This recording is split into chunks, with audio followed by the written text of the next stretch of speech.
حیدری، حسینیت، حسینیت، یزیدیت، یزیدیت، برائے تاجیل ظہور امام زمانہ بآواز بلند صلوات۔ اللہم صلی اللہ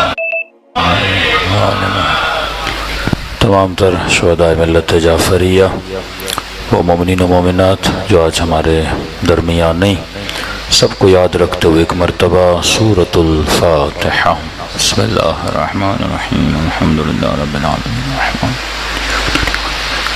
صراط مستقیم، صراط الذین انعمت علیہم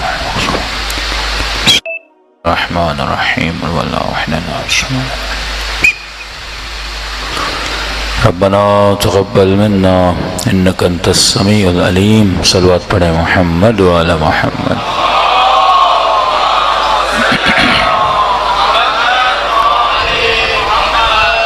بسم اللہ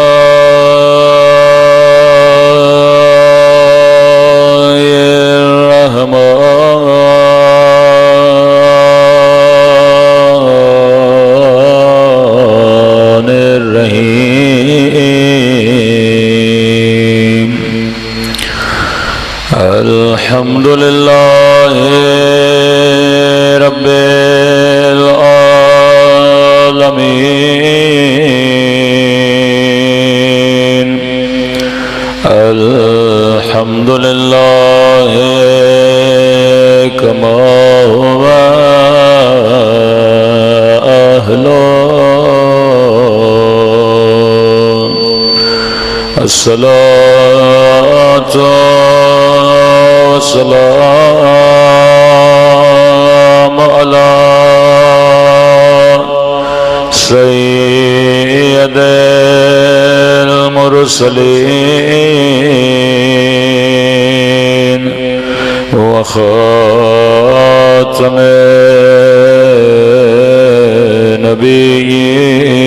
النبیین ابی القاسم محمد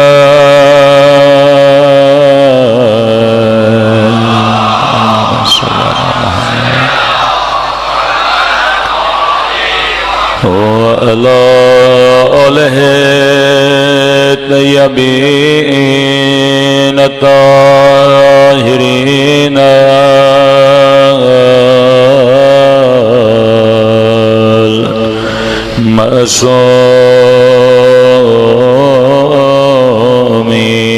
المعصومين۔ سب مل کے دعا امام زمان۔ اللہم کل ولیک حجت ابن الحسن صلواتک علیہ وعلی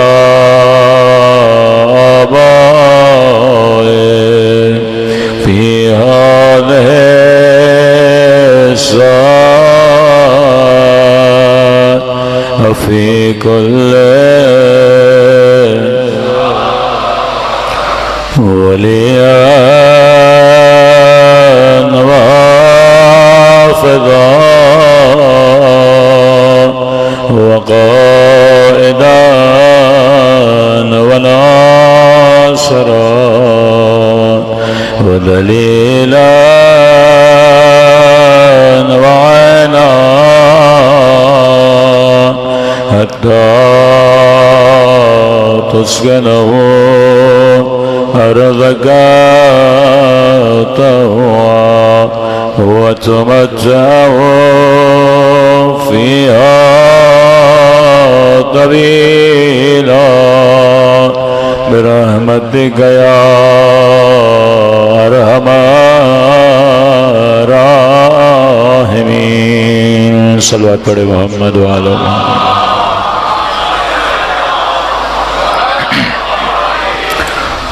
بسم اللہ الرحمن الرحیم رب اشرح لی صدری ویسر لی امری واحلل عقدۃ من لسانی یفقہوا قولی اما بعد فقد قال رسولنا الکریم ان الحسین مصباح الہدی وسفینۃ النجات۔ صلوات پڑھیں محمد وعلی محمد۔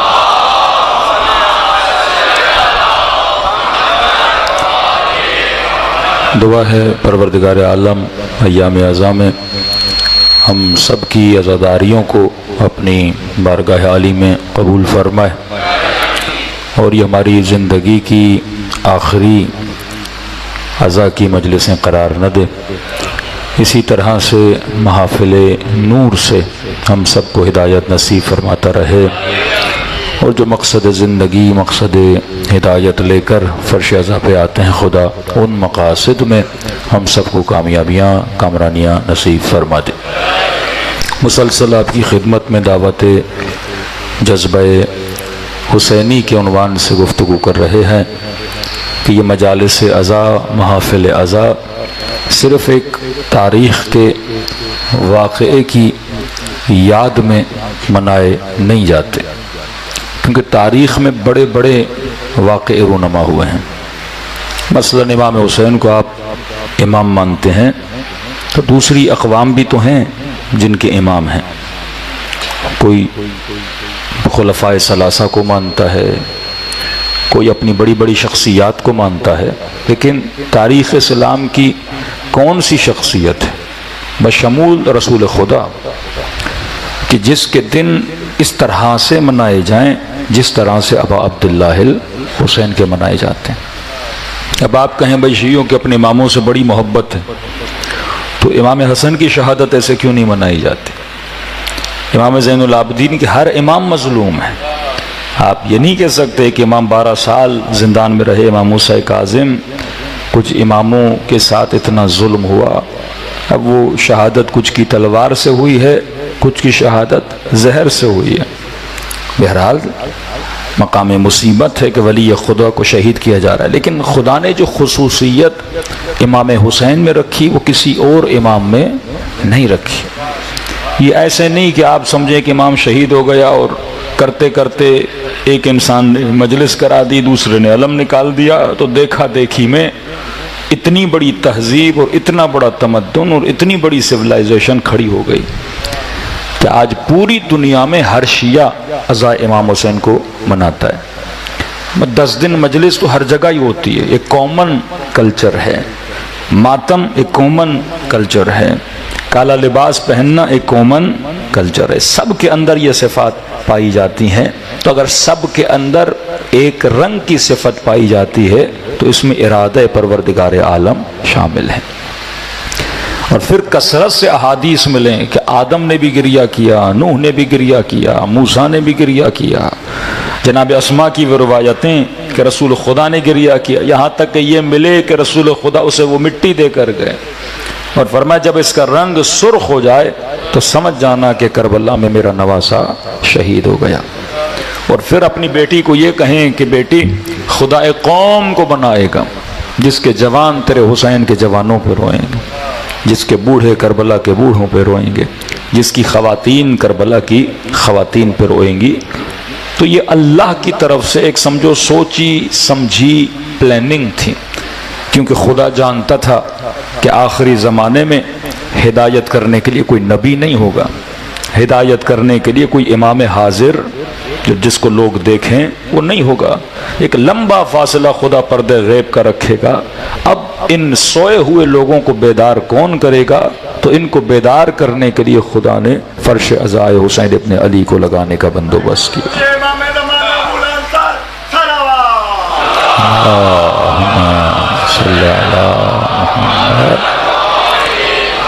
تو مجلس عزا اعجاز الہی کا نام ہے، یہ معجزہ پروردگار عالم ہے کہ آپ سب کے دل اس طرح سے امام حسین کی طرف کھنچتے ہوئے چلے آتے ہیں۔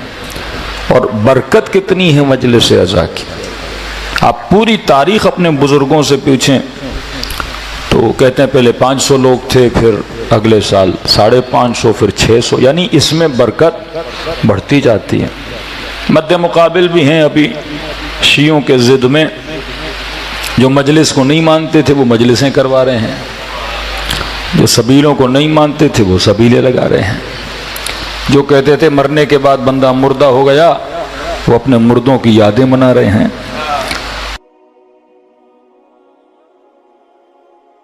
کے ساتھ کہ جناب مثلاً شیعہ عقیدت میں امام حسین کا ذکر مناتے ہیں تو وہ بھی اپنے ایک دو بڑوں کا ذکر منانا چاہتے ہیں، اور آئے لیکن لوگ کہاں سے بلائے جاتے ہیں؟ انٹیریئر سندھ سے بلائے جاتے ہیں۔ جلسہ مثلاً پنجاب میں ہوتا ہے، چاروں صوبوں سے لوگ بلائے جاتے ہیں، مشکل ہے، لیکن ہم حسین کے نام پہ 2 مہینہ ذکر کرتے ہیں، اور یہاں یہ نہیں کہ ہم بسیں بھیجیں لوگوں کو بلائیں، شکلوں سے پتہ لگتا ہے کہ کون سننے کے لیے آتا ہے، کیونکہ حسین صرف شیعوں کا امام نہیں، حسین ہر اس کا امام ہے جس کے اندر انسانیت پائی جاتی ہے۔ دنیا کے کونے کونے میں جاؤ، آج حسین کا نام بلند ہے، کیونکہ ان کا نام تم بلند کرتے ہو، حسین کے نام کو خدا نے بلند کیا ہے۔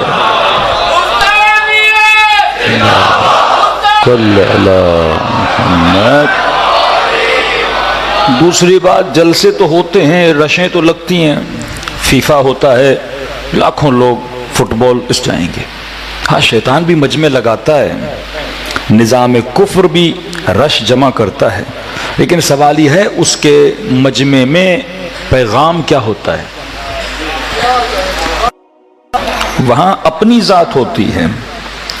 ایک ایکٹر جب مجمع جمع کرتا ہے، محل مرکز نگاہ کون ہوتا ہے؟ وہ خود ہوتا ہے۔ یا یہ جلسے جو مذہبی جماعتیں بعض امام حسین کے ضد میں لگاتی ہیں، آپ پوری تقریریں سن لیں گے، سوائے نفرت کے، سوائے تفرقے کے، لوگوں کے دلوں میں اور کچھ نہیں ڈالا جاتا، لیکن آؤ حسین کی مجلس میں یا محبت کا پیغام دیا جاتا ہے، یا بندوں کو کس کے ساتھ ملایا جاتا ہے؟ خدا سے ملایا جاتا ہے۔ یہ وہ فرش عزا ہے جہاں سے حور بنائے جاتے ہیں، جہاں سے انسانیت کا پیغام، جہاں اسلام کی ایک اللہ کی بہت بڑی پلاننگ تھی جس کے ذریعے سے خدا چاہتا تھا کہ پوری کائنات میں امام حسین کا فرش بچھے، تاکہ حسین کے ذریعے سے ان نسلوں کو کیا کیا جائے؟ ہدایت دی جائے۔ میں جوانوں کو پہلی 2 مجلس میں بھی اشارہ کیا تھا، آپ مت سمجھیے کہ دشمن سے مراد زندہ ہے۔ جس نے علی کی دشمنیاں لوگوں کے دلوں میں ڈالی وہ ابھی بھی زندہ ہے، کہ جب آپ یزیدیت مرد آباد کہتے ہو، دراصل وہ اگر زندہ ہے تو خاموش تو نہیں بیٹھا، وہ پلاننگ بھی بنا رہا ہے، وہ نہیں چاہتا کہ کائنات میں امام مہدی آئیں اور کونے کونے میں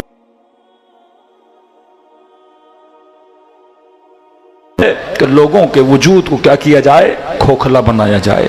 کس چیز کے ذریعے سے کھوکھلا بنائے گا شیطان؟ ہم نے کئی مجالس میں اشارہ کیا، شیطان کے پاس ایک ہی چیز ہے، دنیا، اس کے علاوہ اس کے پاس کچھ نہیں۔ اب دنیا میں کیا ہے؟ زینت دنیا، وہ انہی زینتوں کے ذریعے سے آپ کو اپنی طرف اٹریکٹ کرے گا۔ اب ایک ہے انسان، ایک ہے دنیا۔ خدا نے اس انسان کی جو فطرت کو بنایا ہے وہ فطرت اللہ فطر الناس جمیعا، خدا نے آپ کی فطرت کے اندر ایمان کی محبت کو رکھا ہے۔ حبب الیکم الایمان، کہ میں نے کہا کہ اگر آپ عاشق امام حسین ہو، اس میں آپ کا کمال نہیں، یہ حسین کا کمال ہے۔ اگر کوئی گلاب سے محبت کرتا ہے، یہ گلاب کا کمال ہے، وہ اتنا خوبصورت ہے، وہ اتنا خوشبودار ہے کہ آپ اس کے کیا بن گئے ہو؟ عاشق بن گئے ہو، آپ اس کی تعریف کرتے ہو۔ اسی طرح کوئی سخی ہے تو سخی کا کمال ہے کہ لوگ اس کی تعریف کرتے ہیں، کیونکہ سخاوت نہ کرتا لوگ تعریف کیسے کرتے؟ تو کہا حبب الیکم الایمان۔ اب خدا نے فطرت آپ کی پاک و پاکیزہ بنائی۔ کوئی بھی بچہ کائنات کے کسی بھی کونے میں پیدا ہوتا ہے، اللہ اس کی پاک فطرت بنا کے کائنات میں بھیجتا ہے۔ شیطان کا کام کیا ہے؟ فطرتوں کو بگاڑنا۔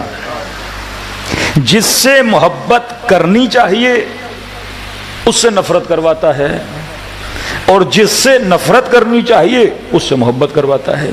اب امیر المؤمنین قابل محبت ہے نا، لیکن اہل شام کو علی کا دشمن بنا دیا۔ جس سے میں نے لذت حاصل کرنی ہے، لذت الہی، لذت نوری، اسی امام حسین کے سینے پہ اس لعین شمر کو بٹھا دیا۔ جو میری ہدایت کے لیے آیا ہے انسان اسی کا کیا بن جاتا ہے؟ قاتل بن جاتا ہے۔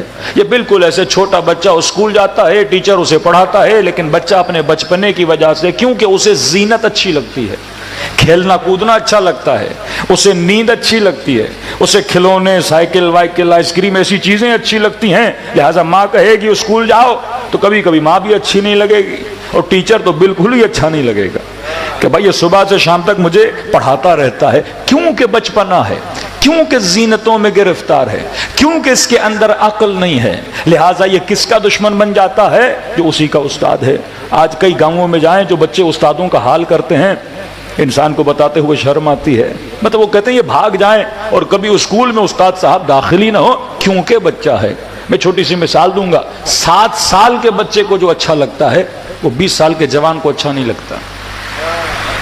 20 سال کے جوان کو جو اچھا لگتا ہے وہ 7 سال کے بچے کو اچھا نہیں لگتا۔ میں بعض اوقات مزاحن یہ مثال دیتا ہوں کہ اگر 7 سال کے بچے کو پوچھو کہ بیٹا شادی کرنی ہے، آئس کریم چاہیے، تو کیا بولے گا؟ وہ مجھے آئس کریم چاہیے۔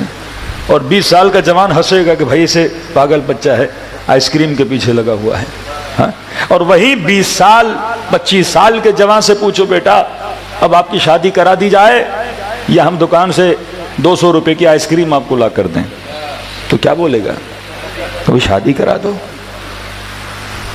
وقت نے اس کے شعور کو بدلا، وقت نے اس کی لذتوں کو بدلا، وقت نے اس کی سلیکشن کو بدلا، اور یہی 20 سال کا جوان جب 7 سال کا تھا اس کی پسند کوئی اور تھی، آج جب 20 سال کا ہوا اس کی پسند کچھ اور ہوئی، کیونکہ وقت کے ساتھ ساتھ اس نے سمجھا کہ کس لذت میں کون سا فرق ہے اور کس چیز کی کتنی اہمیت ہے۔ اسی طرح جب تم فرش عزا پہ آتے ہو تو حسین تمہارے بچپنے کو ختم کر کے حور کی طرح بالغ بنا دیتے ہیں۔ اچانک سے تمہاری پسند میں فرق آ جاتا ہے۔ پہلے پوچھو ہاں بھائی 10 دن ہیں گھومنے کے لیے کہاں جاؤ گے، تو شاید کہے ترکی گھومنے جاؤں گا، ہاں بھائی ویزا لگ جائے یورپ گھومنے چلا جاؤں گا، تھوڑا بہت پیسہ کم ہو تو پاکستان کے شمالی علاقوں میں چلا جاؤں گا۔ لیکن جیسے جیسے خدا نے اس کے دل سے دنیا کی زینت کو نکال کے حسین کی زینت کو داخل کر دیا، اب کہے گا کہاں جانا ہے، کہ میں حسین کی کربلا جانا چاہتا ہوں۔ جیسے عابد بنتا گیا کہاں جانا ہے، مکہ جانا چاہتا ہوں۔ اب اسے سکون نہیں ملے گا، اسے سکون اور قرار کہاں ملے گا؟ قبر حسین پہ ملے گا، روضہ رسول پہ ملے گا، کعبۃ اللہ کو دیکھنے پہ ملے گا، مصلی عبادت پہ ملے گا، کیونکہ یہ عقلانی طور پر بالغ ہو گیا۔ تبھی علماء فرماتے ہیں جسمانی طور پر بالغ ہونا کمال انسانی نہیں ہے، عقلانی طور پر بالغ ہونا کمال انسانی ہے، کیونکہ جسم کے اعتبار سے تو گدھا بھی بالغ ہو جاتا ہے، گھوڑا بھی بالغ ہو جاتا ہے، کتے اور بلیاں بھی بالغ ہو جاتی ہیں، لیکن فرمایا عقلانی طور پر جب انسان بالغ ہوتا ہے تو انسان کہلاتا ہے۔ اور معصوم بلوغ عقلی کو مد نظر رکھتے ہیں، معصوم کی نگاہ میں وہ بالغ نہیں جو جسمانی طور پر بالغ ہو، معصوم کی نگاہ میں وہ انسان بالغ ہے جو عقلانی طور پر بالغ ہو جائے۔ اور عقل انسان کو امام شناس بناتی ہے، عقل انسان کو بتاتی ہے کہ تم نے محبت کس سے کرنی ہے، نفرت کس سے کرنی ہے۔ تبھی رسول نے فرمایا حل الدین الا الحب والبغض، کیا دین محبت اور بغض کے علاوہ کسی اور چیز کا نام ہے؟ دین تجھے یہ سکھاتا ہے کہ تم نے محبت کس سے کرنی ہے اور نفرت کس سے کرنی ہے۔ دین طیب کا عاشق بناتا ہے، خبیث سے دشمنی دلاتا ہے، وہ تجھے خبیثوں سے دور کر دیتا ہے۔ تو فرش عزا آپ کے قلب کو عاشق طیب بنانے کے لیے ہے کہ شیعہ کبھی بھی یزید جیسے خبیث سے محبت نہیں کر سکتا، شیعہ کبھی بھی دشمنان اہل بیت سے محبت نہیں کر سکتا، کیونکہ جو دشمن خدا ہو وہ دشمن انسان ہوتا ہے، جو دشمن رسول ہو وہ دشمن مسلمان ہوتا ہے۔ تو ہماری نسلوں کو فرش عزا پہ بلا کے صحیح اور غلط کے تصورات میں ڈھالا گیا تاکہ انسان کبھی بھی شیطان کے دھوکے میں نہ آئے۔ لیکن یاد رکھنا شیطان کے پاس جو حربے ہیں بڑے مختصر سے حربے ہیں۔ ایک تو وہ زینت دنیا کو بلند کرتا ہے، اور اس میں اتنی کشش پیدا کرتا ہے کہ وہ آپ کو اپنی طرف کھینچتا ہے. بڑی بڑی بلڈنگیں، بڑے بڑے شہر، بڑی بڑی رونقیں، بڑی بڑی روشنیاں، شہوت کا بازار لگا دیتا ہے. یہ جتنے بھی آپ اس کے بازار دیکھیں رنگینیاں ہیں، دنیا کے حسینوں کو جمع کرتا ہے اور نوجوان کو اپنی طرف اٹریکٹ کرتا ہے. اب نوجوان کو اتنا سوچنا چاہیے، کربلا میں بھی ایک حسین تھا، نام علی اکبر تھا. آج تک اس کے حسن کا ذکر ہوتا ہے. دنیا میں بھی کئی حسین ہیں. دیکھو اللہ نے کچھ فطری تقاضے رکھے. مرد عورت کی طرف اٹریکٹ ہوتا ہے، یہ فطری تقاضا ہے. اس میں کسی عورت کو اچھلنا نہیں چاہیے کہ جناب مثلاً اتنے لوگ مجھے پسند کرتے ہیں، یہ فطری تقاضا ہے. گلی سے کوئی مادہ جانور بھی گزرتا ہے تو نر جانور اس کی طرف کیا ہوتا ہے؟ اٹریکٹ ہوتا ہے. یہ ایک فطری تقاضا ہے. اس پہ ناز نہیں کرنا چاہیے کہ مثلاً میں حسین ہوں تو لوگ میری طرف اٹریکٹ ہوتے ہیں، کیونکہ یہ ناز دنیا کا خاصہ ہے، چند دنوں میں ختم ہو جاتا ہے. آج حسن ہے، جب 80 سال کی ہو جاؤ گی تو حسن باقی نہیں رہے گا. وہی لوگ جو پیچھے دوڑتے تھے کہ ایک سگنیچر ہمیں مل جائے، ایک سیلفی آپ کے ساتھ ہو جائے، لیکن وہی بندی جب 80 سال کی ہو جائے گی اور جھریوں کا انبار اس کے وجود پہ طاری ہو جائے گا، پھر کوئی ایک بھی سیلفی لینے والا نہیں ہوگا. کیونکہ یہ دنیا تیرے پیچھے نہیں ہے، یہ تیرے حسن کے پیچھے ہے. یہاں حسن ڈھلا، یہاں محبتیں ڈھل گئیں. سیاستدانوں کا عالم دیکھیے، خوش ہو جاتے ہیں اتنے لوگ ہمارے چاہنے پر. یہ تیرے چاہنے والے نہیں ہیں، یہ اس کرسی کے پیچھے ہیں. یہاں کرسی کھسک گئی یا ساری محبتیں بھی کھسک جاتی ہیں. یہاں عہدے چلے گئے یا ساری محبتیں چلی گئیں. یہاں مال چلا گیا یا ساری محبتیں چلی گئی. تو شیطان ان چیزوں کی طرف اٹریکٹ کرتا ہے اور ایک وہم میں گرفتار کرتا ہے انسان کو کہ اس کا حسن ہمیشہ رہے گا، اس کا پیسہ ہمیشہ رہے گا، اس کی طاقت ہمیشہ رہے گی. اور جو طاقتور ہے اسے لگتا ہے کہ پاور ہمیشہ میرے ہاتھوں میں رہے گا. لیکن خدا یہ بتانا چاہتا ہے کہ کل من علیہا فان ویبقى وجہ ربک ذو الجلال والاکرام. اے انسان یاد رکھنا، ہر شے کو فنا ہے، بس تیرے رب کا چہرہ ہے جو باقی رہتا ہے. اور حسین یہی پیغام دینے کے لیے آئے ہیں. آج ذرا کربلا کے میدان میں دیکھ، ظاہری طور پر یزید بچ گیا پر حسین شہید ہو گیا. لیکن اللہ کے مقام کو سمجھنے کی کوشش کر کہ آج یزید کا نام لینے والا کوئی نہیں اور حسین کا نام لینے والے اتنے موجود ہیں. یہ وہ بقا کا سفر تھا جو خدا بتانا چاہتا تھا. یہاں پہ بھی زینب کا جملہ آپ سب کی سمجھ میں آئے گا کہ یزید ظاہر کو دیکھ کے کہے کہ زینب خدا نے تیرے بھائی کو مار دیا، زینب تیرے ہاتھوں میں رسیاں آ گئیں، زینب دیکھو تیرے بچے یتیم ہو گئے. لیکن وہی زینب جب اللہ کی طرف دیکھتی ہیں تو فرماتی یزید تجھے یہ ساری برائی نظر آ رہی ہے، لیکن زینب کی نگاہ سے دیکھو تو فرمایا ما رأیت الا جمیلا، میں نے حسن کے علاوہ کچھ بھی نہیں دیکھا ہے. کیونکہ جو اس بقا کے سفر کا مسافر ہوتا ہے اسے خود باقی کر دیتا ہے. تو آپ کس کے مسافر ہو؟ بقا کے مسافر ہو. اور بقا مل ہی نہیں سکتی بغیر ولایت امیر المؤمنین. صلوات پڑھے مولا کی شان پر.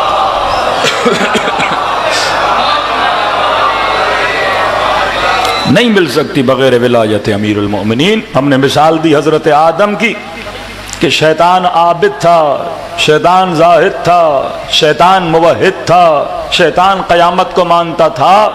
جس کو شیطان نہیں مانتا تھا وہ اللہ کے ولی کو نہیں مانتا تھا. کہ شاید بچوں کے ذہنوں میں سوال ہو، خدا کو مانتا ہوں ولی کو ماننے کی کیا ضرورت ہے؟ کہ نہیں، خدا فیض دیتا ہی نہیں اگر ولی خدا کے سامنے جھکو نہیں، اگر ولی کو تسلیم نہ کرو. مجھے مانتے ہو، عبادت کرتے ہو، ولی کو مانو. موسیٰ کا زمانہ کا آدم کو نہیں مانا تھا، اب جاؤ آدم کی قبر پہ جا کے سجدہ کرو. نہیں کیا شیطان نے، خدا نے کہا میں بھی معاف نہیں کروں گا. یعنی توبہ بھی خدا قبول نہیں کرتا اگر ولی خدا کو نہ مانو. تبھی رسول فرماتے ہیں جو بھی دعا کرو تو شروع اور آخر میں مجھ پہ اور میری آل پہ صلوات بھیجو. توبہ بھی کرو تو مجھ پہ اور میری آل پہ صلوات بھیجو. کہ یا رسول اللہ شروع آخر میں صلوات کیوں؟ فرمایا صلوات ان دو پروں کی طرح ہے جو تمہاری دعا کو فرش سے عرش الہی تک لے کر جاتی ہے. ایسے ہی دعائیں کرتے رہو لیکن ان کو یاد نہ کرو. تو فرمایا تب تک دعا قبول نہیں ہوتی. اہمیت ولایت ہے. میں نے جسم روح کی مثال دی، کل میں نے پیش امام کی مثال دی آپ کو کہ اگر پوری دنیا عبادت کرے، شاید ذہنوں میں سوال ہو بھائی اتنی عبادتیں خدا ضائع کر دے گا؟ کہ ضائع کر دے گا۔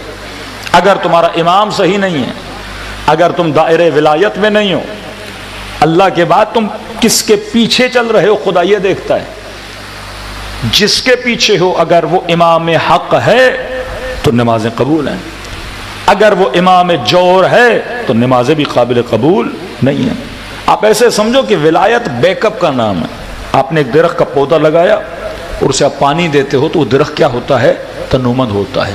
ولایت وہ آب حیات ہے کہ جو آپ کی نمازوں کو طاقتور بناتی ہے، جو آپ کے روزوں کو طاقتور بناتی ہے، جو آپ کے راز و نیاز کو طاقتور بناتی ہے۔ میں نے مثال دی کہ مثلا آپ کو پتا چلے کہ یزید صاحب آئے ہوئے ہیں اور وہ کہہ رہے ہیں میں نماز پڑھاؤں گا، لوگ میرے پیچھے نماز پڑھیں، اور مثلا 1,00,000 لوگ اس کے پیچھے کھڑے ہو جائیں اور لوگ کہیں واہ واہ کیا نماز پڑھی لوگوں نے، اتنی رقت تھی نماز میں، ہاں اتنا گریا تھا نماز میں، اتنا خشوع سے لوگ نماز پڑھ رہے تھے۔ اب قیامت کے دن خدا نمازیوں کو اٹھائے اور کہ خدا ہماری نمازیں کہاں گئی، تو اللہ کی آواز آئے گی جو نماز یزید کے پیچھے پڑھی جائے وہ خدا دربار میں قبول نہیں کرتا۔ اللہ صرف نمازی کو نہیں دیکھتا، تمہارے امام کو بھی دیکھتا ہے۔ یہ حدیث کے جملے یوم ندعو کل اناس بامامہم، قیامت کے دن ہر انسان کو اس کے امام کے ساتھ اٹھایا جائے گا۔ امام کون تھا تمہارا؟ حسین امام تھے تمہارے؟ امام کون تھا تمہارا؟ یزید امام تھا تمہارا؟ علی امام تھے تمہارے؟ امیر شام امام تھے تمہارے؟ اب بعض لوگ بچنا چاہتے ہیں، کہتے ہیں علی امام ہے، امیر شام امام ہے، پھر کون تیرا امام ہے؟ نفس تیرا امام ہے، شیطان تیرا امام ہے۔ امیر المومنین حجر اللہ فرماتا بات ہے کہ تیسرا کو بھی کوئی راستہ ہے کہ لوگ کہتے ہیں نہ علی کی طرف جائیں گے نہ اس کی طرف جائیں گے، کہ اگر کوئی تیسرا راستہ ہے تو علی کو آ کر بتاؤ کہ اللہ نے 2 ہی راستے بتائے ہیں، یا حق ہے یا باطل ہے، یہ تم نے فیصلہ کرنا ہے کہ تم کس کے پیچھے چلو گے۔ یہ کہہ کر بچ نہیں سکتے کہ جناب نہ اس طرف ہیں نہ اس طرف ہیں، یہ تیسرا طرف ہے کون؟ پھر منافقت کا راستہ ہے کہ بندہ دل میں تو کسی کے ساتھ ہو پر زباں پر اظہار نہ کرے۔ شیعہ منافق نہیں ہے، علل اعلان بتاتا ہے کہ ہم کس کے ساتھ ہیں؟ علی ابن ابی طالب کے ساتھ ہیں، اور رسول کی مصدقہ حدیث ہیں کہ علی تو حق کے ساتھ ہے، حق تیرے ساتھ ہے، اور فرمایا جہاں علی جاتے ہیں وہاں حق جاتا ہے۔ یہ انسان نے دنیا میں فیصلہ کرنا ہے کہ میں نے کس کا ساتھ دینا ہے۔ کل میں نے چھوٹی سی مثال بھی آپ کو دی تھی نا، اس شخص کی جو بیٹے کے خواب میں آیا۔ یہ مکتب کس کا مکتب ہے؟ حکمت کا مکتب ہے۔ یہاں جو بھی ایکشن اور ایکٹیویٹی کرو، سوچا کرو تو اس میں معصوم مجھے کیا سمجھانا چاہتے ہیں۔ ہم شیعہ دفنانے کے بعد کیا پڑھتے ہیں؟ تلقین۔ تلقین کیا ہے؟ مردے کو جو مر چکا، جس کا سرٹیفکیٹ لائے the body is expire ہے۔ ایکسپائر کا مطلب کیا؟ سائنس کی زبان میں، میڈیکل کی زبان میں، بھائی جناب ختم ہو چکے، مطلب اس کے اندر جتنی وائرنگ تھی، کنیکشن تھے، وہ سارے کے سارے کیا ہیں؟ ڈیڈ ہیں۔ اب کانوں سے سن نہیں سکتا، آنکھوں سے دیکھ نہیں سکتا، زبان سے بول نہیں سکتا، دل اب اس کا دھڑکتا نہیں ہے، دماغ اب چلتا نہیں ہے۔ اب ایکسپٹ کر کے کہ جناب ڈیڈ ہے، اسے قبر میں لٹا کے شیعہ ہلاتے ہیں، کہتے ہیں اسمع، سنو، افہم، سمجھو۔ اب کوئی غیر شیعہ اوپر ہوگا، کہیں گے یہ تو پاگل ہیں بھائی، ایک بندہ مر گیا اسے ہلا رہے ہیں، کہ ابھی بھی ان کو شاید یقین نہیں ہے کہ مر گیا ہے، اور اسے ابھی بھی ہلا کے کہہ رہے ہیں سن اور سمجھ، تجھ سے پوچھا جائے گا تمہارا امام کون ہے۔ آیت اللہ بروجردی جب دنیا سے گئے تو ایک عالم دین اور ان کے خادم قبر میں اترے، کہتے جب آقا بروجردی کو ہلایا جا رہا تھا نا، کہا اسمع وافہم، تم آپ سے پوچھا جائے گا آپ کا امام کون ہے۔ کہ آقا بروجردی کی آواز آ رہی تھی علی میرا امام ہے۔ تو عالم کہتا ہے میں نے خادم کو کہا آپ بھی سن رہے ہیں؟ کہ ہمیں بھی سن رہا ہوں۔ مر چکے ہیں، ہاسپٹل نے لکھ دیا ہے کہ دنیا سے جا چکے ہیں، لیکن روح کا بدن کے ساتھ اتنا تعلق ہے کہ ابھی بھی بدن جواب دے رہا ہے کہ میرا امام کون ہے؟ علی ہے۔ میرا رب کون ہے؟ اللہ ہے۔ شہید حسینی کے لیے مشہور ہے نا، کہ جب وہ ایران کے بڑے عالم دین غالباً عراقی مجھے نام یاد نہیں ہے، جب آئے وہ شہید حسینی کو سلام کیا، شہید حسینی نے جواب دیا، بدن سے روح نکل چکی ہے لیکن تعلق اتنا مضبوط ہے اپنے بدن کے ساتھ۔ بعض لوگ واقعاً، یہ میں نے ویڈیوز بھی دیکھی ہیں کہ دفنایا ہوا ہے، مومن کفن میں لپٹا ہوا ہے اور ذاکر یا نوح خان امام حسین کا نوحہ پڑھتا ہے اور اس جنازے کی آنکھوں سے آنسو آتے ہیں۔ مطلب یہ اتنا جذب حسین ہو چکا ہے کہ مرنے کے بعد بھی آنکھ رو رہی ہے، اتنا جذب خدا ہو چکا ہے کہ مرنے کے بعد بھی بدن صدا دے رہا ہے۔ لیکن اس کی حکمت کیا ہے کہ آپ کسی کو ہلاتے ہو؟ علماء فرماتے ہیں سب کو پتا ہے کہ مردہ سنتا نہیں ہے، اور اسے کیا سنانا جو پوری زندگی علی کا نام لیتا رہا، جو دن میں 5 وقت کی نماز پڑھتے ہوئے اللہ اکبر کہتا رہا، وہ بھول جائے گا کہ میرا خدا کون ہے؟ کہ ہر نماز میں کلمہ پڑھتا رہا اشہدو ان محمد رسول، اب بھول جائے گا میرا نبی محمد ہے۔ کوئی ایسا مسلمان ہے جس کے گھر میں قرآن نہ ہو، کیا وہ بھول جائے گا کہ میری کتاب مثلا قرآن نہیں ہے؟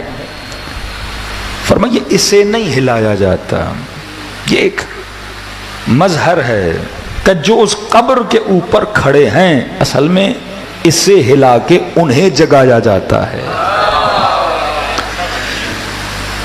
یہ جو زندہ نما مردے کھڑے ہیں جنہیں بالکل احساس نہیں ہے کہ میں نے بھی ایک دن اسی قبر میں جانا ہے، کہ یہ انہیں ان جاگ نما کو جگایا جاتا ہے کہ مرنے کے بعد کتنا بھی ہلایا جائے گا کوئی اٹھتا نہیں ہے۔ ابھی سن، ابھی بیدار ہو جا کہ تجھ سے پوچھا جائے گا تمہارا امام کون ہے۔ اور پھر بیٹے سے کہا کہ بیٹا میں نے جواب تو دیا پر ملائکوں نے بہت مارا، اور پھر ملائکوں سے پوچھا کہ بھائی مار کیوں رہے ہو؟ کہ جواب غلط دے رہا ہوں، کہ جواب تو صحیح دے رہے ہو پر جھوٹ بول رہے ہو۔ اگر قرآن تیری کتاب تھی تو نے زندگی میں اس قرآن پر عمل کیوں نہیں کیا تھا؟ اگر علی تیرا امام تھا تو علی کی سیرت پہ چلے کیوں نہیں تھے؟ زبان سے تو کہتے تھے علی تیرا امام ہے لیکن چلتے شیطان کے پیچھے تھے، زبان سے تو کہتے تھے محمد میرا امام ہے لیکن چلے تو علی کے دشمنوں کے پیچھے تھے۔ تو وہاں عمل کو دیکھا جاتا ہے، الفاظ کو دیکھا نہیں جاتا ہے۔ تبھی قرآن کہتا ہے وہاں مومن و منافق کا پتہ اس کے چہرے سے چلتا ہے، اگر چہرہ نورانی ہے تو سمجھو جنتی ہے۔ لیکن بعض لوگ آئیں گے قردۃ خاسئین، یہ قرآن کے الفاظ ہیں کہ بعض لوگوں کی شکلیں انسانوں کی شکلوں کی طرح نہیں ہوں گی، جانوروں کی شکلوں کی طرح ہوں گی۔ وہاں عمل کو تجسم خدا دے گا اور عمل کا جسم بن کے قیامت میں چلے گا، کہ ان کی شکلوں سے پتہ چلے گا یہ آل رسول کے ماننے والے نہیں تھے، یہ دشمن و زور کے نظام کے ماننے والے تھے۔ تبھی آپ جب بھی وضو کرتے ہو اور چہرے پہ پانی ڈالتے ہو تو معصومین کہتے ہیں یہ دعا کیا کرو کہ اللہم بیض وجہی یوم تسود الوجوہ، اے خدا وہ دن جس دن چہروں کو سیاہی میں بدلا جائے گا اس دن میرے چہرے کو نورانی بنا دینا۔ نعرہ تکبیر، اللہ نعرہ تکبیر، نعرہ رسالت، نعرہ رسالت، نعرہ ولایت، نعرہ ولایت، نعرہ حیدری۔ اور اس مقام تک انسان پہنچ ہی نہیں سکتا جب تک اہل ولایت نہ بنے۔ ہاں اہل ولایت بنو تو معصوم فرماتے ہیں گناہ بھی کر سکتا ہے انسان، لیکن فرمایا اس کے گناہ سے نفرت کرنا، اس مومن سے کبھی نفرت نہ کرنا، کیونکہ خبیث العمل تو ہے پر طیب الروح ہے، عمل اس کا برا ہے، روح اس کی کیا ہے؟ طیب ہے، کیونکہ کس کا ماننے والا ہے؟ امیر المومنین کا ماننے والا۔ میرے پاس 10 سے 15 منٹ ہیں، بس آخری خلاصے کے چند جملے۔ تو فرمایا پھر کبھی ایسا نہ ہو، معصومین حد تعادل بناتے تھے کہ ایسا نہ ہو کہ لوگ کبھی خدا کی رحمت کو اتنا سنیں اور رحمت کو سنتے سنتے کہیں بھائی درخت کے پتے جتنے گناہ ہوں، ریت کے ذرے جتنے گناہ ہوں، ستاروں جتنے گناہ ہوں، خدا تو اتنا رحم الراحمین ہے، سب کے گناہوں کو کیا کر دیتا ہے؟ بخش دیتا ہے۔ ایسا نہ ہو کہ شیطان رحمت خدا کو وسیلہ یہ گناہ بنا دے، تیرے اندر اتنی امید بڑھا دے مثلاً ایک استاد ہے، شاگرد کبھی غلطی کرتا ہے، معاف کر دیا، دوبارہ معاف کر دیا، تیسری بار، اس سے شاگرد کیا ہوگا؟ جری ہوگا۔ وہ کہے گا میں کچھ بھی کر لوں استاد مجھے کچھ کہنے والا نہیں ہے۔ بیٹے نے بڑے سے بڑا گناہ کیا، ماں نے کہا کوئی بات نہیں بیٹا ہے، باپ کو کہا معاف کر دو۔ بڑے سے بڑی چوری کی، ماں نے کہا بھائی معاف کر دو۔ اتنا بھی ماں کو نرم دل نہیں ہونا چاہیے کہ اس کے اندر، اس کے دل سے خوف کیا ہو جائے؟ ختم ہو جائے۔ کبھی آپ قرآن پڑھتے ہو تو ایسے لگتا ہے بھائی جنت ہے ہی میری، پھر سورہ واقعہ کھولتے ہو پھر انسان کے اندر کیا پیدا ہو جاتا ہے؟ خوف پیدا ہو جاتا ہے۔ دعائے کمیل پڑھتے ہو اللہ مان الحفیظ، پھر امیر المومنین کی ولایت کے فضائل سنتے ہو پھر تھوڑا دل باغ باغ ہو جاتا ہے۔ ہاں یہ دونوں پڑھ لے اہل بیت نے بتائے کہ انذار بھی ہو تبشیر بھی ہو۔ جب انذار کرواتے ہیں، جب تبشیر کا مطلب یہ ہے تجھے بتاتے ہیں خدا کیا ہے؟ رؤوف ہے، رحمان ہے، بندوں کا رفیق ہے، دوست ہے، پسند کرتا ہے۔ ہم اہل بیت تجھ سے محبت کرتے ہیں، ماں باپ سے زیادہ ہم تجھ سے محبت کرتے ہیں۔ اب رابطہ دو طرفہ ہو، مولا فرماتے ہیں اگر ہم محبت کرتے ہیں تو بدلے میں ہمیں محبت چاہیے، اگر ہم تمہارے ساتھ دوستی کر رہے ہیں تو بدلے میں جفا نہیں چاہیے، بدلے میں ہمیں کیا چاہیے؟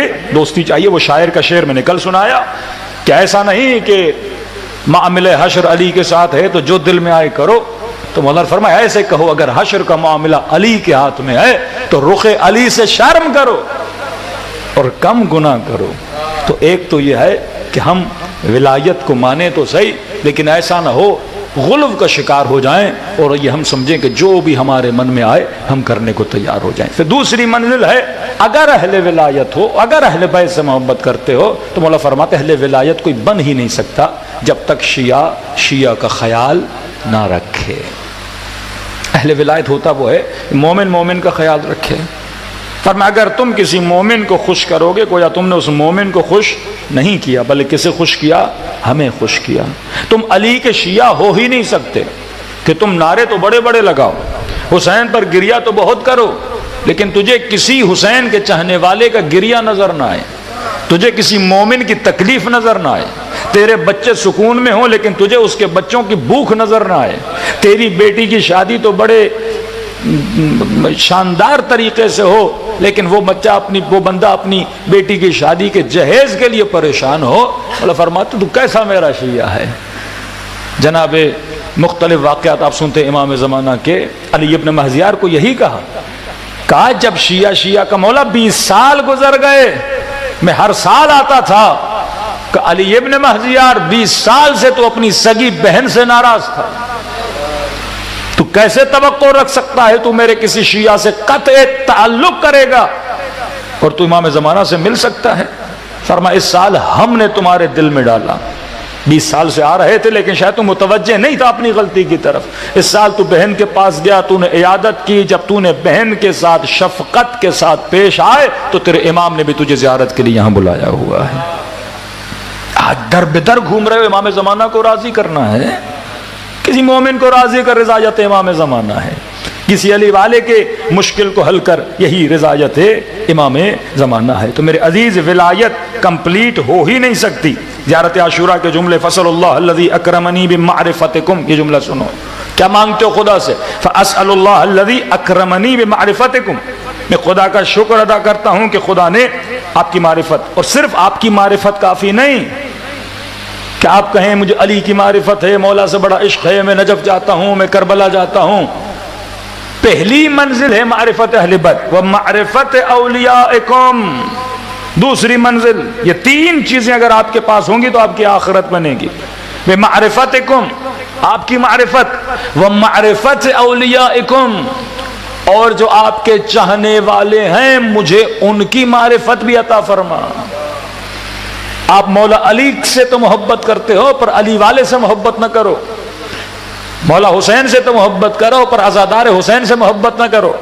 ومعرفت اولیاءکم ورزقن البراءۃ من اعدائکم، تیسری چیز کہ آپ کے دشمنوں سے اور ان کی نفرت کو جو خدا نے میرے دل میں رکھا ہے، ان یجعلنی معکم فی الدنیا والآخرہ، کہ خدا مجھے قرار دے محمد و آل محمد کے ساتھ کہ میں دنیا میں بھی ان کے ساتھ رہوں آخرت میں۔ تو تین چیزیں سب سے اہم ہیں، ایک معصوم کی معرفت، ایک جو معصوم سے محبت کرتا ہے اس کی معرفت، تیسرا اہل بیت کے دشمنوں کی نفرت میرے دل میں ہونی چاہیے۔ جب یہ تین چیزیں آپ کے اندر آ جائیں گی تو آپ سمجھو اہل جنت بھی ہو، اہل نور بھی ہو، اہل ہدایت بھی ہو۔ لیکن اگر کسی کو امیر المومنین سے محبت ہو لیکن علی کے دوستوں سے، یہی تو معاملہ مسلمانوں کا ہے کہ رسول سے محبت ہے پر رسول کی بیٹی سے مثلا محبت نہ ہو، تو بھئی کافی ہے کہ میں رسول سے محبت کروں۔ شیطان کہتا تھا اللہ تجھ سے محبت ہے، آدم سے محبت نہیں کروں گا، یہ ہو ہی نہیں سکتا۔ اللہ سے محبت ہے تو اللہ کے دوست سے محبت کرنی ہے، رسول سے محبت ہے تو جو دوستدار رسول ہیں ان سے محبت کرنی ہے۔ ایک جگہ ہم پہ الزام لگتا ہے کہ رسول اللہ سے تو محبت کرتے ہیں، اصحاب رسول سے محبت نہیں کرتے۔ اصحاب کون ہیں؟ جو رسول کے کیا تھے؟ عاشق تھے یا دوست تھے۔ اب دوستی کا معیار یہ تو نہیں، ہم صحابی بھی اسے مانتے ہیں جو رسول سے بھی محبت کرے، رسول کی آل سے بھی محبت کرے۔ وہی معیار جو میرے لیے ہے سیم معیار صحابی کے لیے بھی ہے۔ اگر میرے لیے معیار یہ ہے کہ میں رسول سے محبت کروں، اصحاب سے، رسول کے دوستوں سے بھی محبت کروں، جو رسول کے دوست تھے ان سے، ان کا بھی عشق میرے دل میں ہونا چاہیے، اور ہاں تب جا کے میں کمپلیٹ مسلمان بنوں گا۔ اور اصحاب کے لیے بھی یہی ہے کہ کوئی کہ یا رسول اللہ میں آپ سے محبت کرتا ہوں لیکن علی سے محبت نہیں کرتا، آپ سے محبت کرتا ہوں آپ کی بیٹی کے ساتھ مثلا زیادتی ہوگی، آپ سے محبت کرتا ہوں، کیا یہ آپ کیا سمجھتے ہیں لشکر یزید والے رسول سے محبت نہیں کرتے تھے، اللہ سے محبت نہیں کرتے تھے؟ وہی معاملہ شیطان ہے، عابد تھے، زاہد تھے، حاجی تھے، لیکن جس سے محبت نہیں کرتے تھے وہ ذات ابا عبداللہ الحسین تھی۔ تو یہ جب تینوں معاملات ملتے ہیں پھر رسول کے دشمن سے، پھر رسول خود فرماتے میرا دشمن کون ہے؟ فرمایا فاطمہ بضعۃ منی، میرے جگر کا ٹکڑا ہے، من ابغضھا فقد ابغضنی، جس نے اس سے بغض کیا یا جس نے اس سے محبت کی اس نے مجھ سے محبت کی، جس نے اسے غضبناک کیا اس نے مجھے غضبناک کیا، اور جس نے مجھے غضبناک کیا اس نے خدا کو غضبناک کیا۔ یہ پوری رسی ہے، یہ نہیں کہ میں رسول کو غضبناک کروں اور اللہ کے دربار میں مصلی پہ بیٹھ جاؤں، یہ نہیں میں رسول کو خوش کروں لیکن علی کو غضبناک کروں، سیدہ فاطمہ کو غضبناک کروں، اور یہ بھی نہیں کہ میں نے رسول کو بھی خوش کیا، سیدہ کو بھی خوش کیا، امام حسین کو بھی خوش کیا لیکن مولا حسین کے عزادار کو ناراض کیا۔ یہ سلسلہ ایک دوسرے کے ساتھ ملا ہوا ہے۔ فرما مومن ہو، مومن کا مطلب یہ ہے کہ دوستدار اہل بیت بھی بنو۔ علی ابن یقطین تاریخ کا بہت بڑا کردار ہے۔ علی ابن یقطین امام موسیٰ کاظم کے زمانے میں امام نے صلوات پڑھے مولا کی شان پر،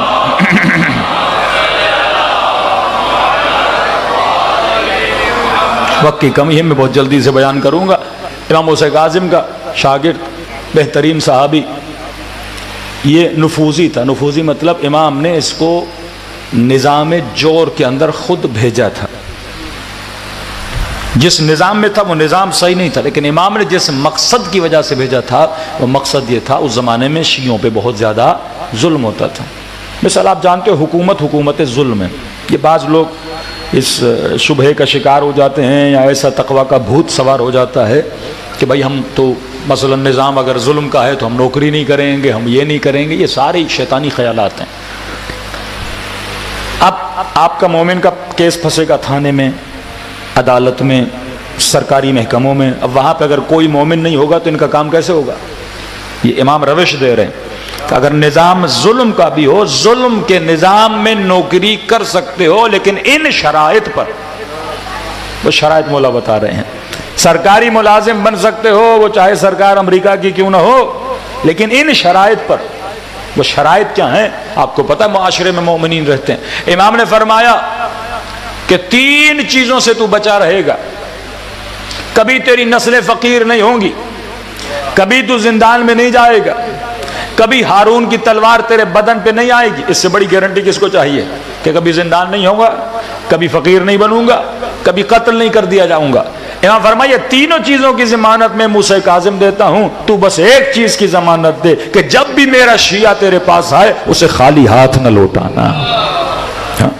پھر اس نظام میں یہاں تک اس نے امام کو خط لکھا، مولا میرا سینہ تنگ ہے، میں دعاؤں کی محفل، نمازوں کی محفل، عدیہ کی محفل میں، نماز شب میں بیٹھنے والا، اب ہارون کے ساتھ بیٹھنا پڑتا ہے۔ شراب کی محفل ہوتی ہے، مختلف جگہوں کے بادشاہ آتے ہیں، رقص کی محفل ہوتی ہے۔ مولا بہت کوشش کرتا ہوں باہر ہٹوں، مولا میں کچھ کرتا تو نہیں ہوں، لیکن اس بدبخت کے ساتھ مجھے بیٹھنا پڑتا ہے، یہ ظلمت کی محفل ہے۔ امام فرمایا خبردار، جو کام ہم نے کہا ہے وہ کام جاری رکھو۔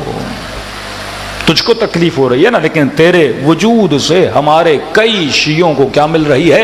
راحت۔ یہ سال میں 300 مومنین کو حج پہ بھیجتا تھا، 300 مومنین کو۔ اور حج پہ بھیجنے کا مطلب یہ ملاقات امام موسیٰ کاظم کے لیے بھی بھیجتا تھا۔ کہتے علی بن یقطین کے پاس ایک مولا کا چاہنے والا ہے، وہ شخص اس کے پاس آیا، تاریخ لکھتی ہے، اس کا نام ہے ابراہیم جمال۔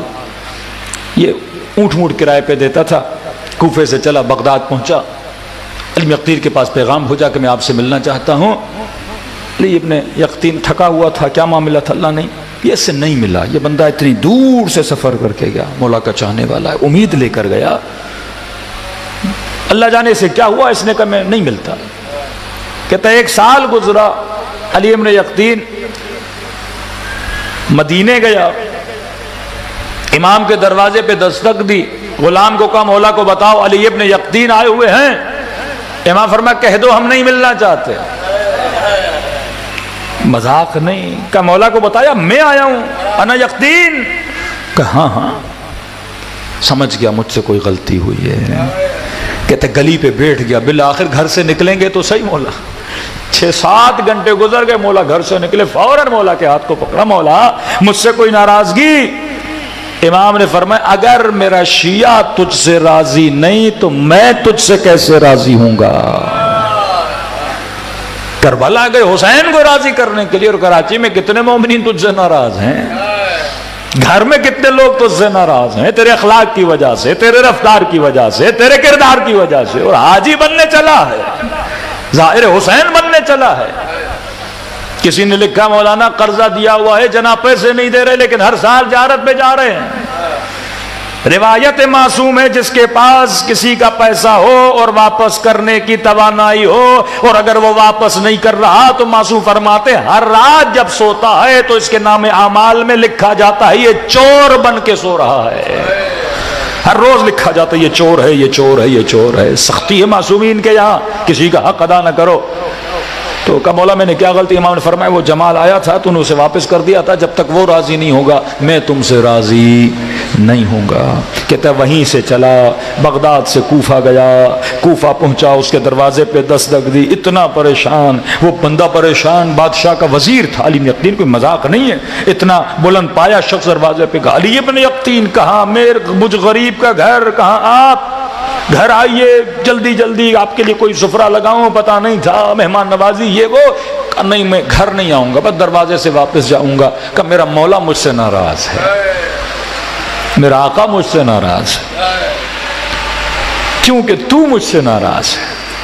کہا علی ابن یقطین اگر مجھے پتا ہوتا میں کبھی تجھ سے ناراض نہ ہوتا، میں نے رضایت دی، میں نے دل سے ساری ناراضگیاں ختم کی، اتنے پریشان ہونے کی ضرورت نہیں ہے۔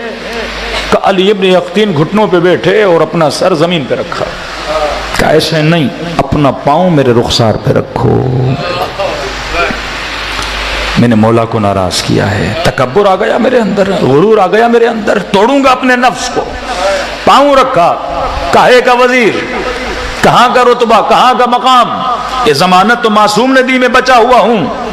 کا سر خاک پہ رکھا، کہ جب تک اپنا پاؤں میرے چہرے پہ نہیں رکھو گے میں راضی نہیں ہوں گا۔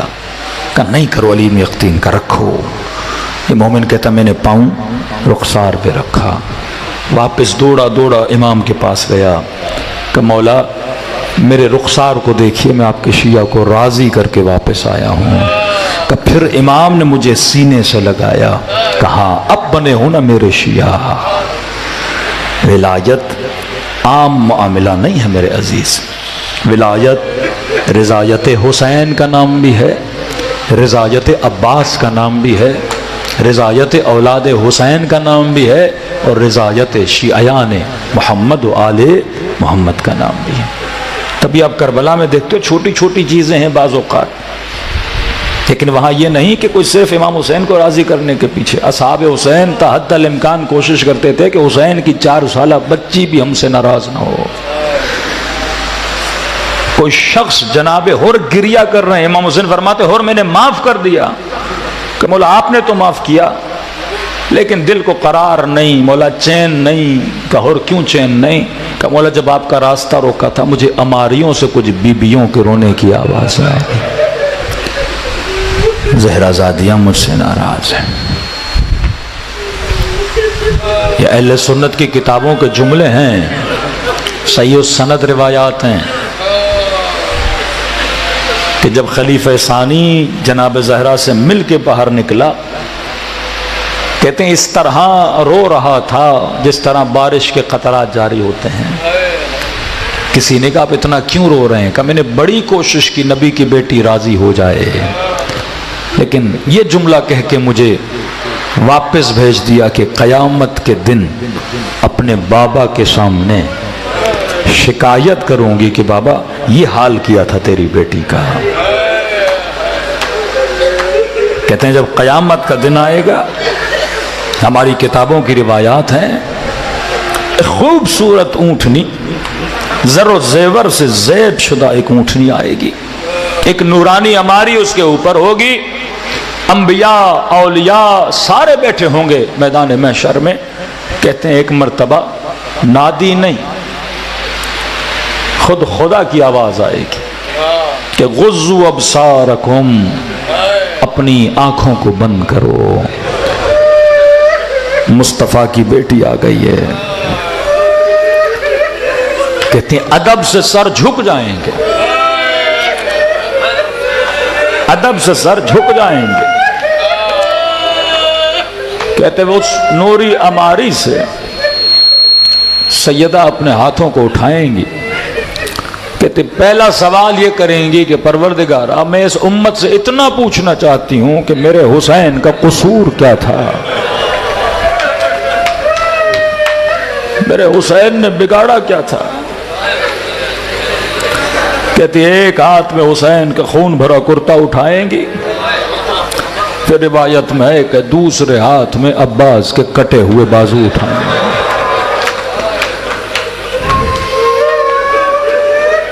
کہتے جنہوں نے ظلم کیا ہے نا، دل کرے گا کہ زمین پھٹے اور انہیں نگل جائے۔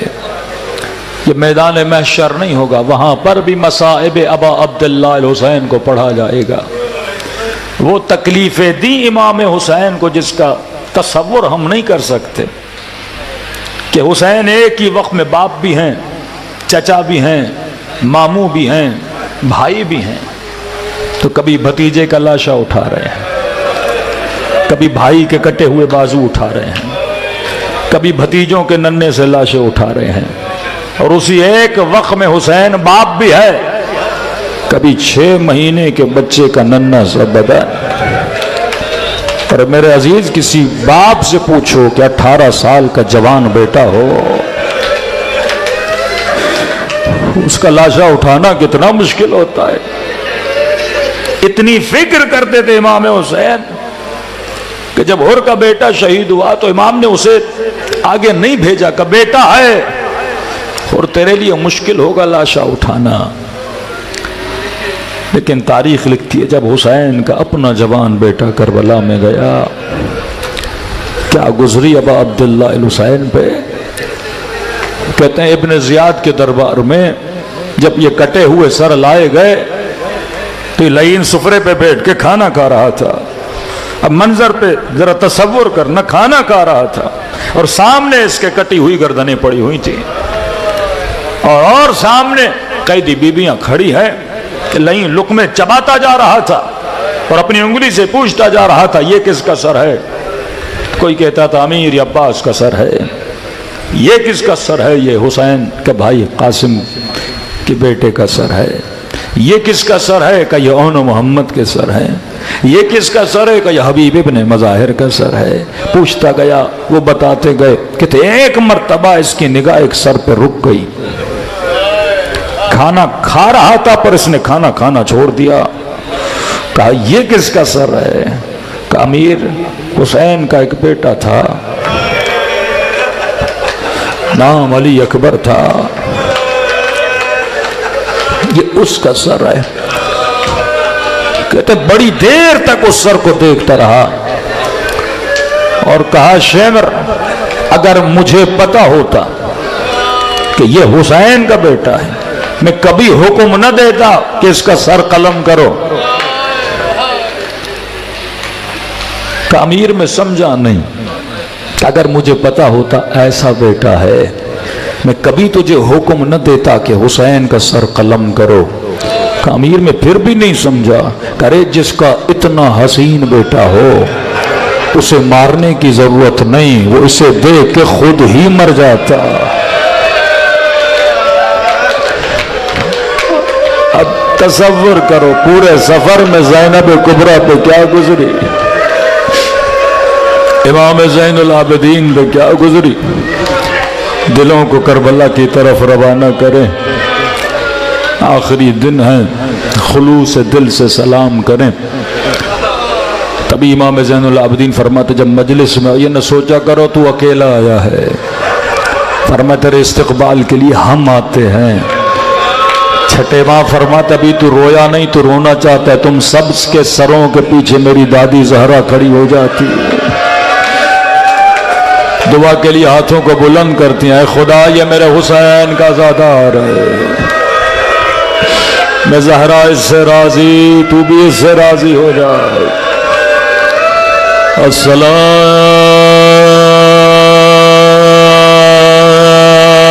السلام علی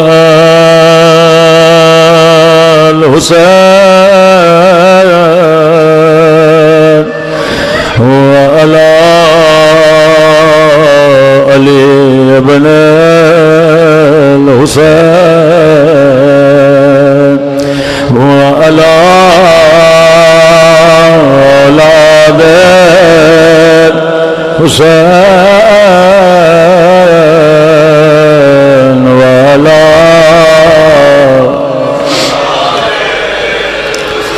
سب مل کے السلام علی حسین چلتا ہے حسین ایسے چل رہے تھے، کبھی دائیں طرف جاتے کبھی بائیں طرف جاتے،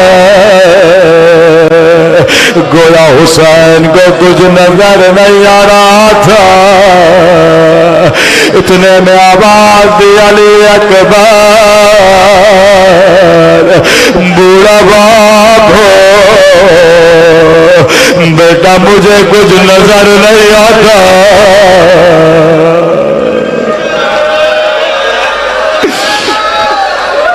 کہ حسین کو کچھ نظر نہیں آیا، آواز دیا بنیا ادھونی میرے لال مجھے آواز دو تاکہ تیری آواز کے سہارے تیرے زخمی بدن تک پہنچو۔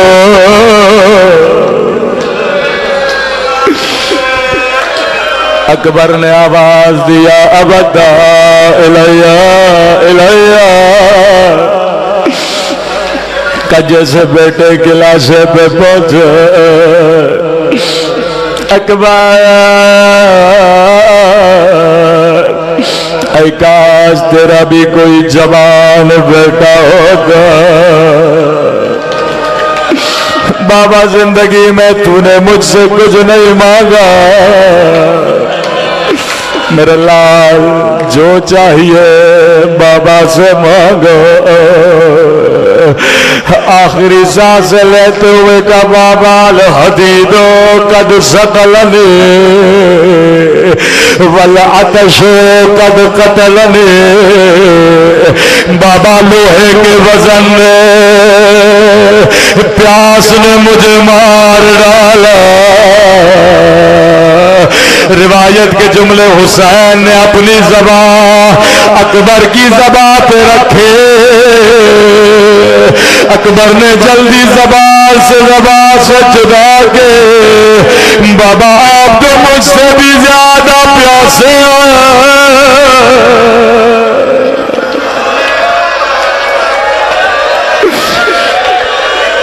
بابا بابا آپ کی زبان تو مجھ سے بھی زیادہ خشک ہے بابا اگر زحمت نہ ہو مجھے خیموں میں لے چلیے میں اماں سے کچھ باتیں کرنا چاہتا ہوں جی میرے لال تجھے خیموں میں لے چلوں گا راوی کہتا ایک ہاتھ حسین اکبر کے پاؤں کے نیچے دیا دوسرا ہاتھ سر کے نیچے دیا جیسے لاشا اٹھانا چاہا میرے مولا کے قدموں میں لرزہ طاری ہوا لاشا پھر زمین پہ رکھ دیا اکبر بوڑھا باپ ہو بیٹا لاشا اٹھایا نہیں جاتا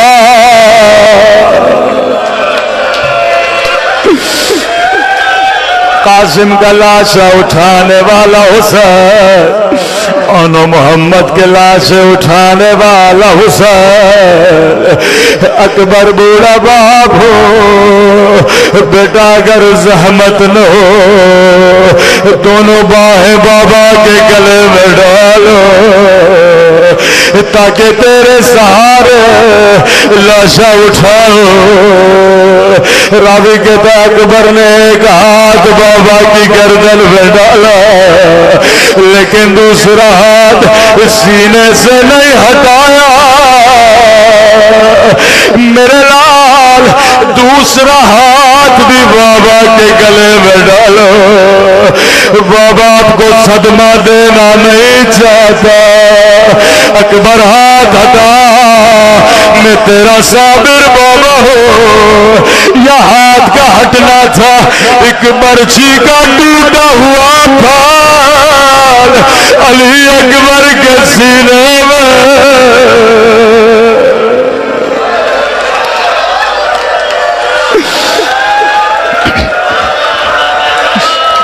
اکبر کا لاشا زمین کربلا پہ رکھا بابا میں نے کہا تھا میں آپ کو صدمہ دینا نہیں چاہتا